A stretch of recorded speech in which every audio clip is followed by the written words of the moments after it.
Sorotan lain, sidang gugatan Citizen Lawsuit ijazah Jokowi digelar di Pengadilan Negeri Surakarta, Jawa Tengah dengan agenda pembuktian.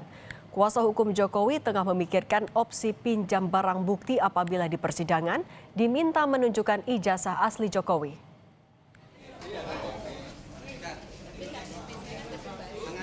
Tak seperti biasa, persidangan gugatan Citizen Lawsuit dipenuhi pengunjung.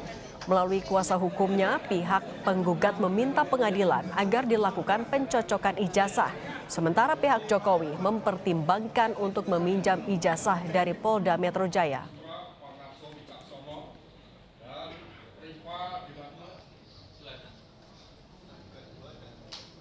Ketika pada proses pemeriksaan kami menghadirkan saksi seperti Adinda Rismon Syanipar, Mas Roy Suryo, dan Bu Dr. Tifa, dia tidak hanya datang sekali. Ketika lawan membuktikan ijazah, saya minta mereka boleh lagi hadir. Ini kan tidak pernah terjadi di peradilan kita. Maka saya ingin yang seperti itu. Itulah yang saya inginkan, yang namanya cross examination. Dan itulah yang diajarkan oleh undang-undang baru kita. Yang punya kewenangan apakah Polda Metro berkenan atau tidak untuk memberikan kesempatan kepada kami selaku kuasa hukum Pak Jokowi untuk bon pinjam terhadap alat bukti yang saat ini dijadikan barang bukti oleh penyidik pejabat Polri. Merasa perlu ada uji lab for pembanding, Roy Suryo CS mengajukan permohonan uji laboratorium forensik independen terhadap ijazah Presiden ke-7 Republik Indonesia, Joko Widodo, kepada penyidik Polda Metro Jaya. Sementara kubu Jokowi yakin hasilnya akan tetap sama dengan lab for Mabes Polri.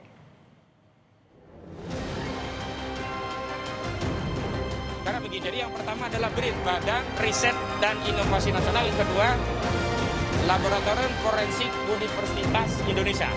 Mau diuji ulang oleh BRIN apa kita yakin tidak bisa mempunyai kita sebanyak independen.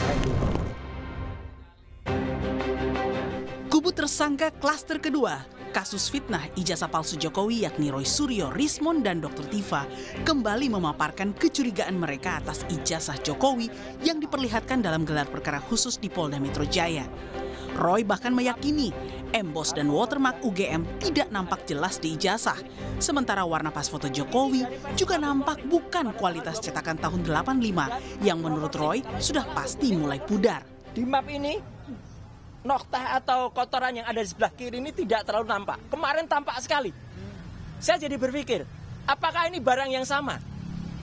Jangan-jangan ada barang yang lain. Jangan-jangan, sekali lagi. Karena di sini sama sekali nggak ada watermark. Sama sekali nggak ada emboss. Fotonya sangat jelas, sangat tajam. Sekali lagi saya pastikan, 99% tidak mungkin foto ini dibuat 40 tahun yang lalu. Tidak mungkin foto sangat kontras ini. Apalagi dulu di Jogja, hanya ada beberapa studio foto profesional yang saya sebutkan dalam tulisan panjang saya. Ada Star, ada Huasin, ada Likong, ada Arta Duta, Joni Yendarta, Heri Gunawan, dan sebagainya. Kita sebagai mahasiswa nggak kuat untuk nyetak di situ. Kita nyetaknya di gerobak-gerobak cetak pinggir jalan dengan lampu Petromak. Itu tahun 85. Iya, dan mahasiswa yang nyetak di sana, biasanya nyetak pas fotonya pada saat itu jadi. Tapi lihat 10 tahun, 20 tahun lagi, pas fotonya hilang, sudah memburam.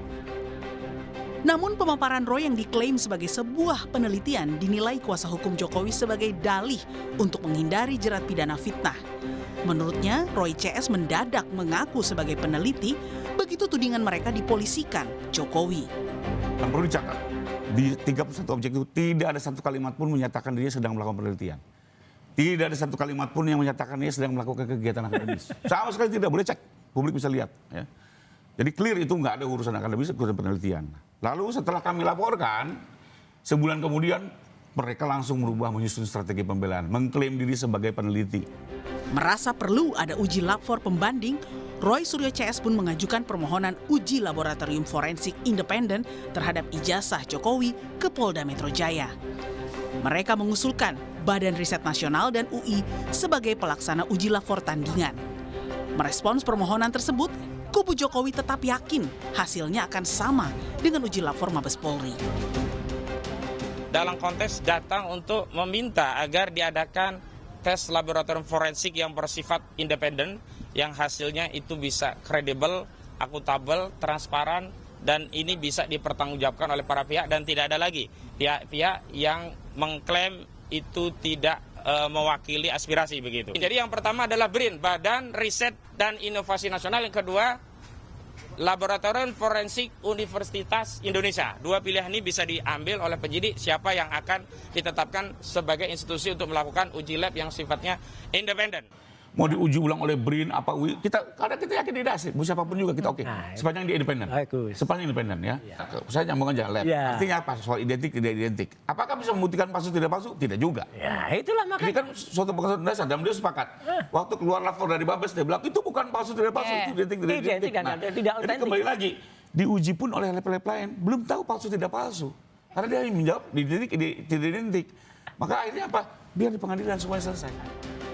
Sementara itu, psikolog forensik Reza Indragiri menilai dalam persidangan nanti, hakim harus disuguhkan dua hasil uji penelitian dari para pihak agar hakim bisa memutuskan perkara ijazah Jokowi secara komprehensif dari berbagai sudut pandang.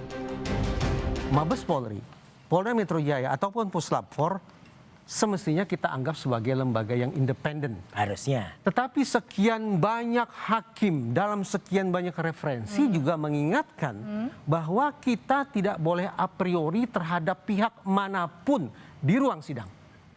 Pihak sebelah, terdakwa dan penasihat hukumnya juga harus punya kesempatan mengajukan klaim yang setara. Sampai pada akhirnya di meja majelis hakim tersedia dua versi kebenaran saintifik. Versi terdakwa dan versi jaksa penuntut umum. Biarkan hakim yang pada akhirnya membuat putusan.